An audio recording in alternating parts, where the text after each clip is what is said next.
हरे कृष्णा दर्शकों, मेरे इस वीडियो में आपका हार्दिक स्वागत है। आज मुझे तुलसीदास जी का एक दोहा याद आ रहा है। एक घड़ी, आधी की पुनियाद, तुलसी संगत साध की, हरे कोटि अपराध। अर्थात एक घड़ी तो बहुत ज़्यादा होती है, आधी से भी आधी घड़ी अगर हमें किसी साधु की संगत मिल जाए, किसी विद्वान की संगत मिल जाए, किसी पुण्यात्मा का संग मिल जाए, तो हमारे करोड़ों-करोड़ों पापों का क्षय हो जाता है। इस दोहे को मैं एक छोटी-सी कहानी के द्वारा समझाना चाहूँगी। एक बार एक नाली का कीड़ा सड़क पार कर रहा था। वह बड़ी तीव्रता के साथ एक ओर से दूसरी ओर जा रहा था। तभी वहाँ भगवान वेद व्यास जी आ गए और उन्होंने उसे इतनी तीव्रता से जाते हुए देखकर पूछा, "अरे! नाली के कीड़े, तू इतना उतावला होकर कहाँ जा रहा है? तुझे कहाँ जाना है जो इतनी जल्दबाज़ी में है?" नाली का कीड़ा बोला, "महर्षि, मुझे उधर सड़क के दूसरी तरफ जाना है और जल्दबाजी इसलिए कर रहा हूँ क्योंकि उधर से बैलगाड़ी आ रही है और बैल के गले के घुंघरू और बैलगाड़ी के पहियों की आवाज़ मुझे सुनाई दे रही है।" इस पर वेद व्यास जी कहते हैं, "एक नाली से दूसरी नाली में जाने के लिए इतना उतावला हो रहा है, इस योनि से छूटने का अभ्यास करना।" तो कहने लगे कीड़ा कहने लगा कि ऐसा है महर्षि, जैसा भी मेरा शरीर है मुझे इसी से मोह है। मैं क्या कर सकता हूँ? मैं चाहता हूँ भई मैं इसे जीवित एक नाली से दूसरी नाली तक ले जाऊँ। इस पर वेद व्यास जी कहते हैं, अगर मैं तुझसे तेरा ये शरीर छुड़वा दूँ और तुझे ब्राह्मण शरीर में पहुँचा दूँ तब? इस बात पर कीड़ा बहुत प्रसन्न हुआ और कहने लगा, ठीक है महर्षि, जैसा आप कहेंगे मैं वैसा करने के लिए प्रस्तुत हूँ। इस पर वेद व्यास जी कहते हैं कि मैं तुझे जब तक ब्राह्मण शरीर में नहीं पहुँचा दूँगा, मैं तेरा साथ दूँगा। मैं तुझे हर जन्म में स्मरण कराता रहूँगा, लेकिन इसके लिए तुझे आज अपने शरीर को नष्ट करना पड़ेगा। नाली कीड़े की समझ में बात आ जाती है और वह सड़क के बीचों-बीच जाकर लेट जाता है। बैलगाड़ी आते उसके शरीर को काट देती है। उसके बाद वह कोए के की योनि में जन्म लेता है। उसको पूर्व जन्म का स्मरण रहता है वेद व्यास जी की कृपा के फलस्वरूप। उसे पुनः वेद व्यास जी मिलते हैं और वहाँ से भी उस योनि से भी उसको जल्दी ही छुटकारा दिलवा देते हैं। उसके बाद वह क्रमशः सियार का जन्म पाता है। सियार की योनि में आने के बाद भी उसे वहाँ से भी जल्दी वेद व्यास जी मुक्ति दिलवा देते हैं। इस प्रकार से वह अलग-अलग योनियों में जाता हुआ फिर एक क्षत्रिय के यहाँ पैदा होता है। क्षत्रिय जाति में पैदा होता है और युद्ध में युद्ध करता हुआ मारा जाता है, वीरगति को प्राप्त हो जाता है। वीरगति को प्राप्त हुआ क्षत्रिय फिर ब्राह्मण के यहाँ उत्पन्न होता है। ब्राह्मण के यहाँ उत्पन्न होकर भी उसे अपने पूर्व जन्म की मति रहती है, फिर उसे वहाँ वेद व्यास जी मिलते हैं। 5 वर्ष की उस उम्र में वेद व्यास जी उसे दीक्षा देते हैं और उसे अपना शिष्य बनाते हैं। वेद व्यास जी से दीक्षा शिक्षा लेकर फिर वह 7 वर्ष की आयु में वेद व्यास जी के आदेश से कार्तिक प्रदेश में जाता है। कार्तिक प्रदेश में जाने के बाद वहाँ उसे एक नंदभद्र नाम का ब्राह्मण मिलता है। वेद व्यास जी उस बालक से कहते हैं कि तुम इस नंदभद्र के संदेह को दूर करो। ये यहाँ बहुत दिनों से तपस्या कर रहा है। इसे बताओ ये क्या जानना चाहता है?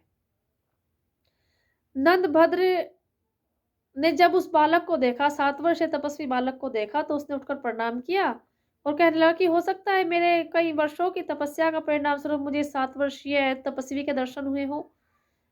तपस्वी बालक कहता है कि आप मुझे अपनी समस्या बताइए। नंदभद्र कहता है कि मैं ये जानना चाहता हूँ कि धार्मिक कार्य करने वाले लोग दुखी और पाप कर्म करने वाले व्यक्ति सुखी क्यों होते हैं? इस पर वह बालक कहता है कि धार्मिक व्यक्ति, धर्म करने वाला व्यक्ति इसलिए दुखी नहीं है कि वह धर्म कर रहा है, बल्कि इसलिए दुखी है कि उसे उचित मार्ग की जानकारी नहीं है, उसके पास योग्य गुरु नहीं है। जब तक कोई भी साधना, कोई भी भक्ति, कोई भी अनुष्ठान योग्य गुरु के संरक्षण में और मार्गदर्शन में ना किया जाए, तब तक वह फलीभूत नहीं हो सकता। तो धार्मिक धर्म कार्य करने वाला व्यक्ति इसीलिए परेशान रहता है क्योंकि उसके पास योग्य मार्गदर्शक का अभाव होता है। और जो लोग पाप कर्म करते हैं वो सुख भोगते हैं। ऐसा नहीं है कि वे अपने पाप के कारण सुख भोग रहे हैं, बल्कि उनका पूर्व जन्म का कोई ऐसा कार्य होता है जिसके फलस्वरूप वो वर्तमान जन्म में फल भोग रहे होते हैं, सुखी होते हैं। ये दोनों बातें जानकर नंदभद्र उसे प्रणाम करता है और कहता है आपने मेरा बहुत अच्छा संशय दूर किया, मैं आपका आभारी हूँ। यह कहकर वह अपने देश को लौट जाता है। 7 वर्ष की आयु में वह ब्राह्मण कुमार वहीं अपनी देह का त्याग करता है। वहीं पर अपनी देह का त्याग करने के बाद वह कुशारू पिता और मित्रा माता के यहाँ मैत्रेय ऋषि के रूप में उत्पन्न होता है। मैत्रेय ऋषि जो विश्वविख्यात हैं, सब लोग उनके बारे में बहुत अच्छे से जानते हैं। तो ये जब एक नाली का कीड़ा वेद व्यास जी की संगत से, वेद व्यास जी के दर्शनों से और एक नाली के कीड़े से मैत्रेय ऋषि बन सकता है, तो एक आम मनुष्य भी उचित गुरु की उचित मार्गदर्शन से एक विशेष व्यक्ति बन सकता है। अर्थात कहने का तात्पर्य ये है कि साधु की संगत सदैव फलदायी होती है।